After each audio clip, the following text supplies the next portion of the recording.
Hello, geometry students. This is Mr. Wagner. Welcome to 10.1, Areas of Parallelograms and Triangles. I think for my spring 2020 students here, I've figured out a workaround with some of the technical issues I was having, at least for the time being. So we'll give this a shot here. Hopefully this works. Let's take a look at 10.1. So you've got an area of a parallelogram and a triangle. Everything comes back to the area of a rectangle being base times height. Keep that in mind. That's going to be true for this whole chapter. All of chapter 10, everything comes back to that very basic area is base times height formula for a rectangle. So if you take a parallelogram, if you imagine this, I wouldn't draw this here, but just take this triangle and you put it over here, you get a rectangle. It's going to be base times height. So this base and this height don't change from there to there. So if we go back to this and we think of it that way, let's just write the formula now at this point. So the area of any parallelogram is base times height. And you can see that little weird thing happening with my pen still, but it at least is working at this point. I've been having some issues with my tablet not working properly. So this would be the base and this would be the height. It's perpendicular to that base.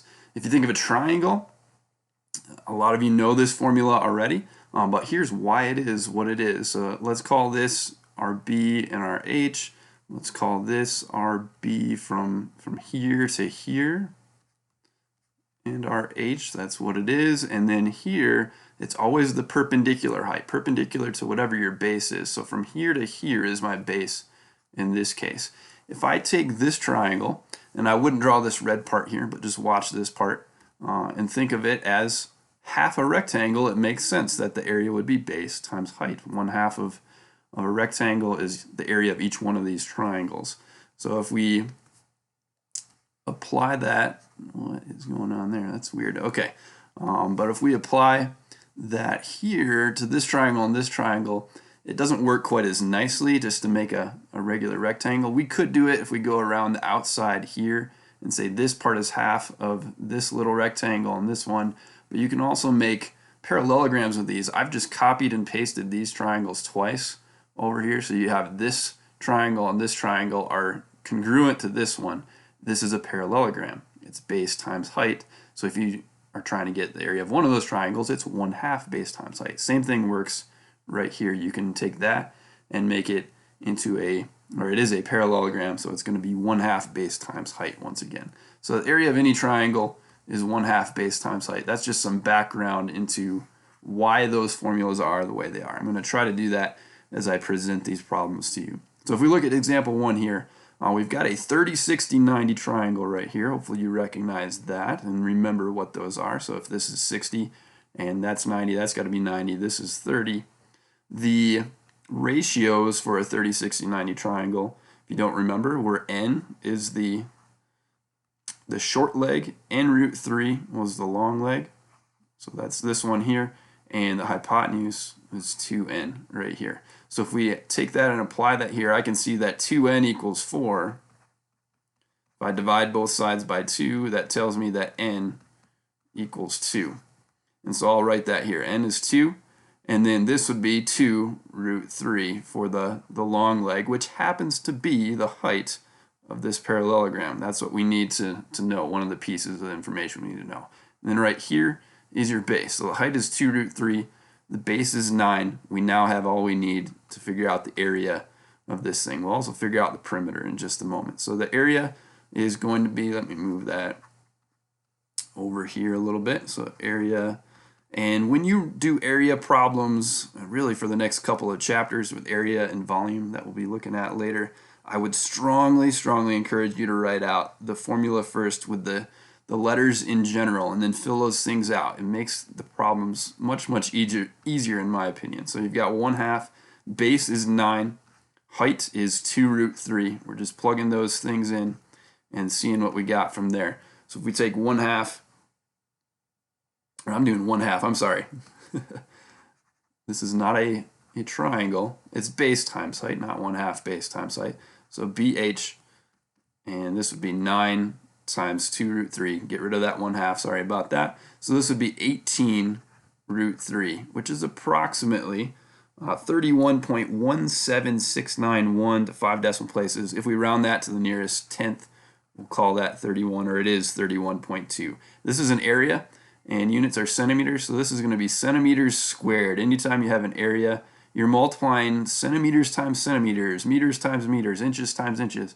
Two units are being multiplied together. That's where the squared part comes from. And then the perimeter on this one, you look at the base, and we've got that base here, this base here. We've got 9 and 9 for that part and that part. And then we don't need to use the height for the perimeter. We need to use this part on a slant. Parallelogram, we're assuming that this and this are congruent to each other as well. So 4 and 4, all that added together, you've got 18, 22, and 26 for that. So 26 centimeters for that right there is your answer. This is, notice, not squared because we're just adding the lengths together. We're not multiplying centimeters times centimeters on this one.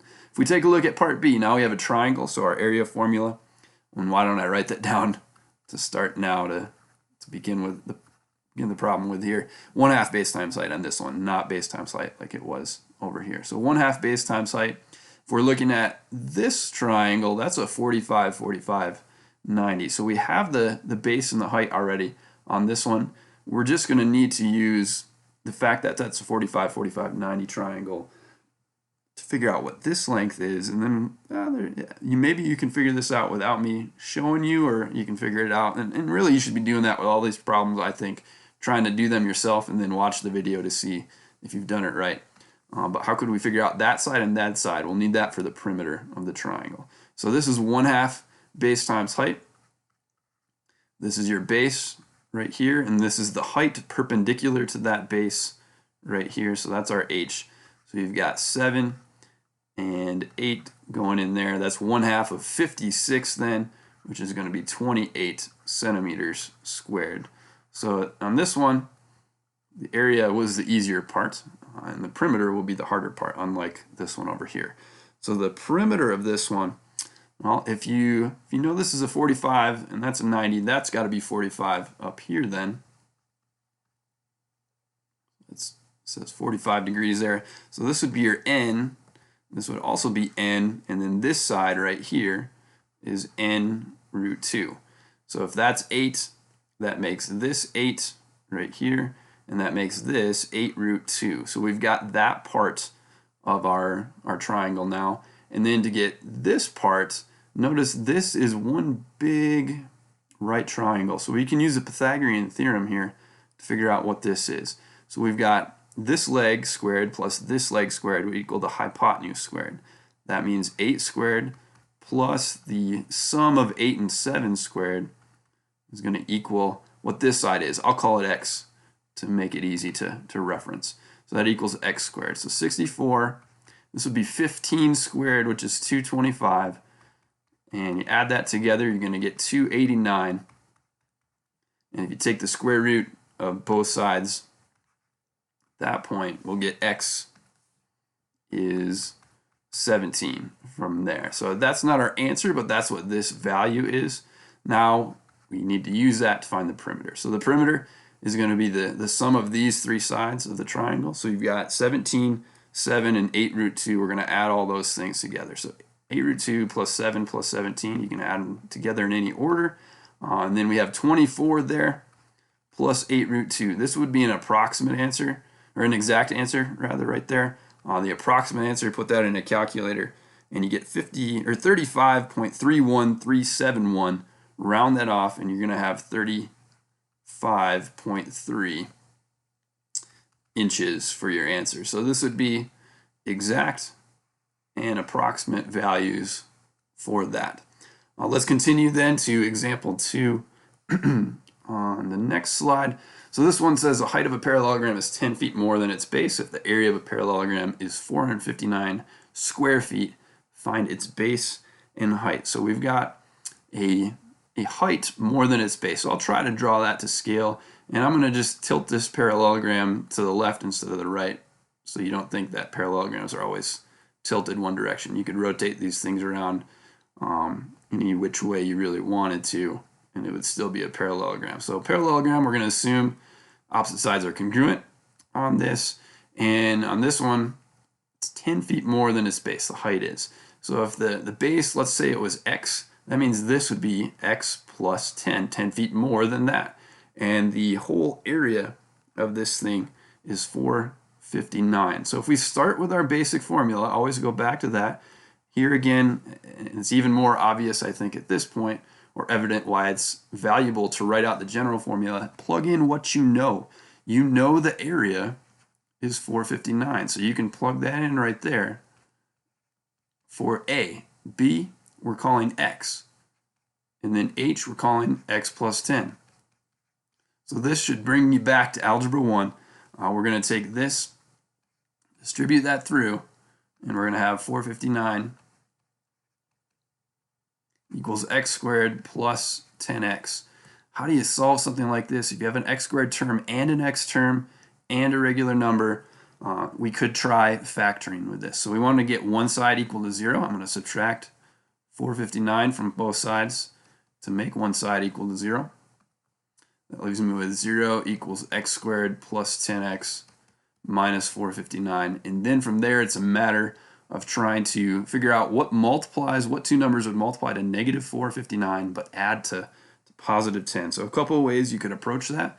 You could just write out all the factors of, and I'm going to do the factors of positive 459 first, and then from there deal with the negative sign as I find the right pair. So 1 and 459, that's going to be the sum or the difference of those two, 460, 458. No way to get 10 from that. We're looking for the sum or difference of those two numbers to become 10, and then we'll deal with the signs from there. The only other factor pairs we have for 459 would be 3 and 153. Sum and difference still too big there.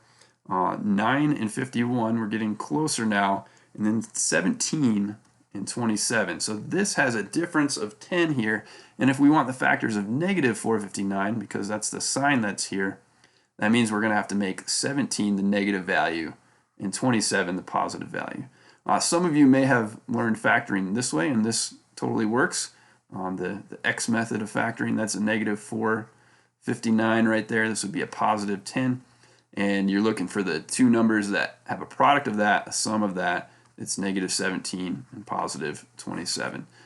So if you're not seeing what the factor pair is, then write out all the factors. Go one at a time, one by one, and find those factors. And you can use the calculator to help you with that. So this would become 0 equals x minus 17 times x plus 27. And if you look at that, you're going to have two possible values that make this a true statement.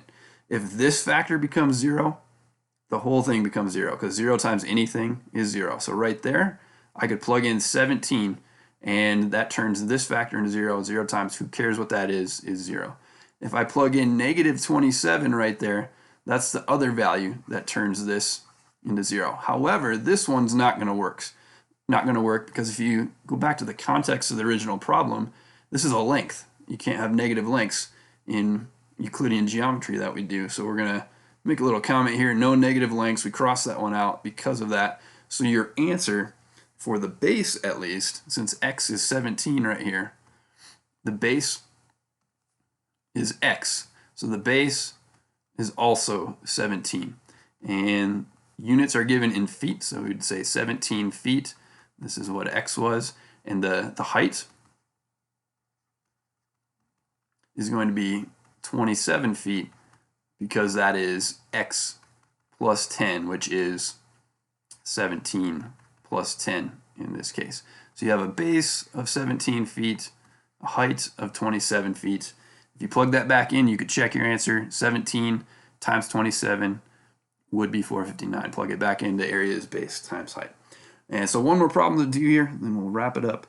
Example 3, the base of a triangle is 8 times its height. So we have this isn't perfectly drawn to scale by any means, but we have a triangle that has a much longer base than its height.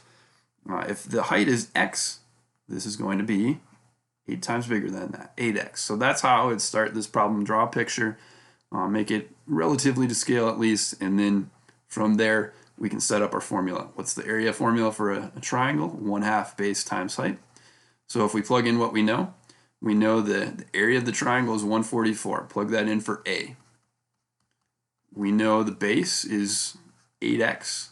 or we're calling it 8x. The height is x. So now we're trying to solve this for x. We've got 144 would equal, this would be 4, and then you've got x squared from there. So 4x squared. If you then divide both sides by 4, you're going to get that x squared equals 36. So this one, factoring is not necessary because you don't have an x piece and an x squared piece. We can just go right to the idea of taking the square root of both sides, and we're just using the positive square root value for this because we're talking about lengths here. So we've got 6 is equal to x. If that's true, that implies that the base is going to be, it's 8x, so we'd have 48. That's 6 times 8. Show that work. Make sure you're showing your work as always, and then we do have units here, so I'll put a little m there. 48 meters, that's just 6 times 8, 8x. And then the height is just equal to x, so no work needed for that. You can just write that the height would be 6 meters. So from there, that wraps it up for this lesson. And hopefully you found the video helpful, especially with this. It might have been a little while since you've done some factoring stuff if you're in geometry. If you have any questions, if you're one of my students, send me an email, or you can comment on the video that I'll be posting here on YouTube for this. But feel free to go back through that, pause as needed, and try to work through these problems yourself again if that helps you. I hope you have a great day, and I will see you for the next video. Bye-bye.